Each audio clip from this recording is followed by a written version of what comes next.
അസ്സലാമു അലൈക്കും. ക്ലാസ് 4 ദുറൂസുൽ ഇസ്ലാം ഫസ്റ്റ് പാർട്ടിലെ 14ാമത്തെ പാഠത്തിന്റെ തദ്രീബാത്താണ് നോക്കുന്നത്. തദ്രീബാത്ത് നോക്കുന്നതിന് മുമ്പ് കൂട്ടുകാർ ഈ പാഠം നല്ലവണ്ണം വായിച്ച് മനസ്സിലാക്കുക. തദ്രീബാത്തിൽ ഒന്നാമത്തെ പ്രവർത്തനം നഖ്റഉ നഫ്ഹം. ഇവിടെ കൊടുത്തിരിക്കുന്നത് വായിച്ച് മനസ്സിലാക്കാനുള്ളതാണ്.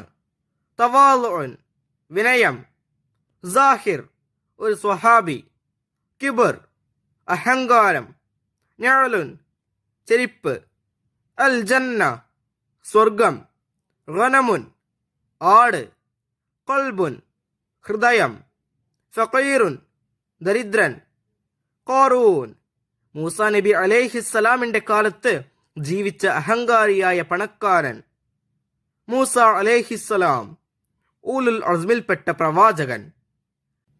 തദ്രീബാത്തിൽ രണ്ടാമത്തെ പ്രവർത്തനം നുബയ്യിനു സിയാഖ് സന്ദർഭം വ്യക്തമാക്കാനുള്ളതാണ്. ഇതാ ഒരടിമയെ വിൽക്കാനുണ്ട്, ആർക്ക് വേണം, ഇത് ആരോട് എപ്പോൾ പറഞ്ഞോ ആ സന്ദർഭം വ്യക്തമാക്കണം.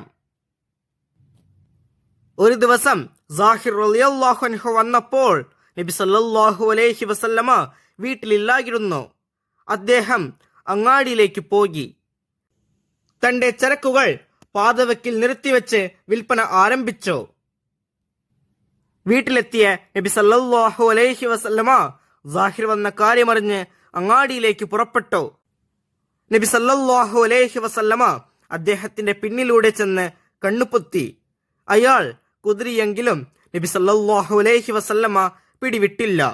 അപ്പോൾ നബി സല്ലല്ലാഹു അലൈഹി വസല്ലമ സാഹിർ റളിയല്ലാഹു അൻഹുവിനോട് തമാശയായി പറഞ്ഞതാണിത്. ബാക്കിയുള്ള വർക്കുകൾ ഈ പാഠത്തിന്റെ വീഡിയോയിൽ കൂട്ടുകാർക്ക് ലഭ്യമാകും.